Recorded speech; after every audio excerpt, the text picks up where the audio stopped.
senhor falou sobre as técnicas filosóficas do seu alcance. Mostrou a impossibilidade de compreender todas as coisas dada a natural limitação humana. Não é só a limitação humana, é a própria estrutura da realidade. Né? A estrutura da realidade se compõe de uma totalidade inteligível, inalcançável quantitativamente pelo homem. Isso não é uma limitação do ser humano. Né? Isso é a própria estrutura da realidade, porque o nosso lugar dentro disso faz parte da estrutura da realidade. Quer dizer que a inteligibilidade, o logos, está presente em toda parte. Tá certo? Mas, dentro do mundo espaço-temporal, só há uma espécie de criatura para a qual essa inteligibilidade se torna evidente. E que, portanto, lhe permite conectar aquilo que, na natureza, no mundo físico, está conectado objetivamente, mas não subjetivamente. Como, por exemplo, a conexão entre espécies animais que se desconhecem. Lembrei então da Bíblia. No Antigo Testamento, quando Adão e Eva comeram o fruto do conhecimento do bem e do mal, foram expulsos do paraíso. No texto bíblico, nenhuma passagem indica que tenham saído com o conhecimento que pretendiam adquirir após terem infringido as ordens divinas. Esse é um dos trechos mais incompreendidos da Bíblia. Porque, quando se fala conhecimento do bem e do mal, se trata do conhecimento divino do bem e do mal. Não havia outra. O conhecimento que Deus tem do bem e do mal? É um conhecimento de ordem puramente cognitiva, onde ele olha o bem e o mal, reconhece que o bem e o mal é mal? Não. Ele determina o bem e o mal. Então, a árvore do conhecimento do bem e do mal não é saber como as coisas são más e outras são boas. Se fosse esse sentido, seria absolutamente autocontraditório.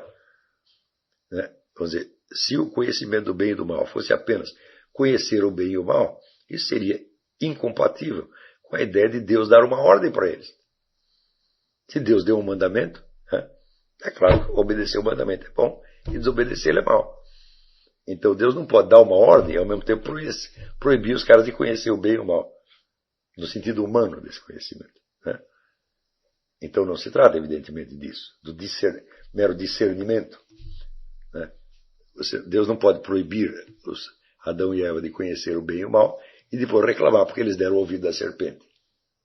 Não pode ser esse o sentido. No entanto, quase todo mundo que eu conheço entende assim.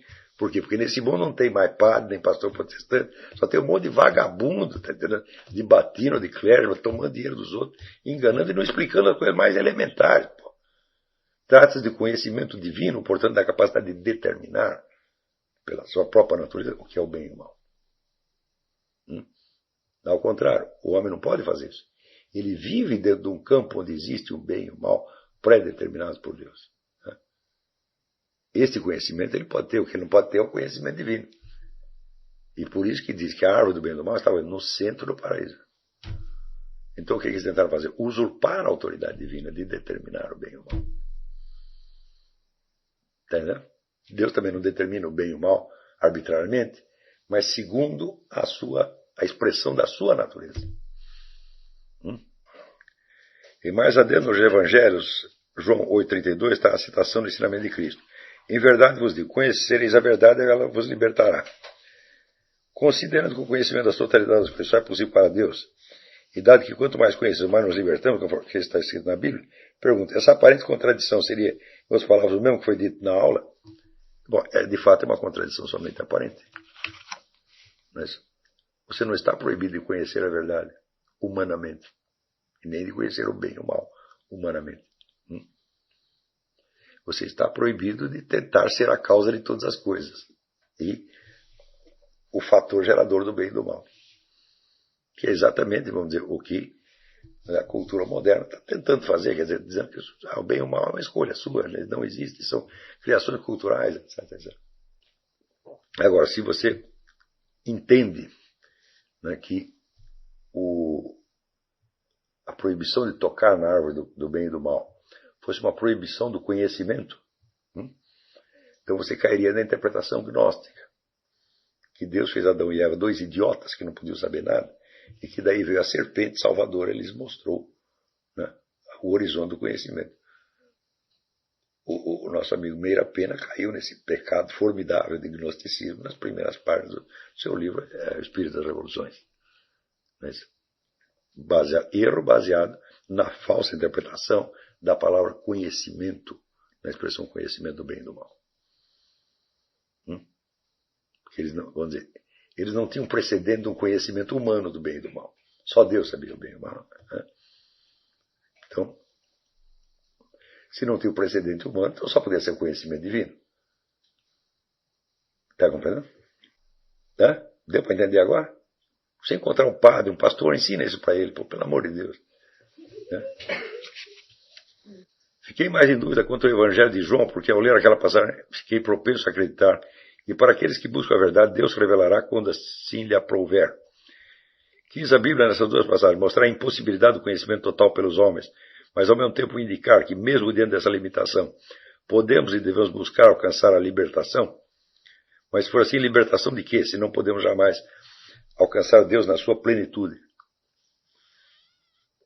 E ao contrário, Deus revelará a você na sua plenitude. Nada ficará oculto. Né? Ele prometeu isso. O que é? Vamos dizer, o paraíso é a contemplação de Deus, meu filho. Você pode ter uma imagem disso quando você contempla um milagre, ou quando você se abre para a inteligibilidade da totalidade do real. E você entende, isto aqui é o tal do Logos. E, vamos dizer, a minha inteligência não é senão mais um elemento dentro do campo de possibilidades cósmicas, balizado pelo Logos. Então, quem é que está inteligindo as coisas em mim? É o próprio Logos, meu Deus do céu. Quer dizer, quando você entende alguma coisa, aonde está acontecendo esse ato de inteligência? Não é dentro do mesmo universo? E o mesmo universo, então, que é constituído de inteligibilidade e inteligência, se revela a si mesmo em você. Então, é o Logos divino que está entendendo as coisas em você. Claro que tem uma série de mediações e atenuações, até desde o Logos divino até a nosso modesto exercício da inteligência. Mas, quando você perceber que a sua inteligência, de certo modo, não é sua, é uma coisa que te transcende e te abarca. E ela possui você na sua totalidade. Então, daí, vamos dizer, um maravilhamento sem fim. Então, isso é uma antevisão da visão de Deus. É mais simples do que parece, né? Quer dizer, você não vai inteligir Deus como você intelige as coisas. Quer dizer, não é um objeto, né? Ele é, vamos dizer, o seu Criador, portanto, ele é o seu segredo interior. Né? É o segredo que te constitui. Então, a forma dessa contemplação não é a de observação de um objeto, mas de abertura para uma possibilidade superior que está te formando, está te criando e está te mantendo na existência. Está entendendo? E essa é a verdadeira relação que diz o amor a Deus. Isso é o amor a Deus, meu Deus do céu. Que outra coisa é? Então você compreender, vamos dizer, que Deus está te mantendo na existência. Essa é uma outra linha de meditações. Você pode dizer, por que eu existo? Há um motivo para eu existir. Não tem motivo. É um ato de criação do amor divino. E está te mantendo aqui agora mesmo. Não é que ele te criou lá para trás. Não, até agora mesmo. Se tirasse, vamos dizer, o suporte de Deus à existência, cessasse um minuto, não existiria mais nada, porque nada na existência é causa sui. Tudo está dentro do tecido infinito da inteligibilidade universal. Nada escapa. Não há regiões autônomas.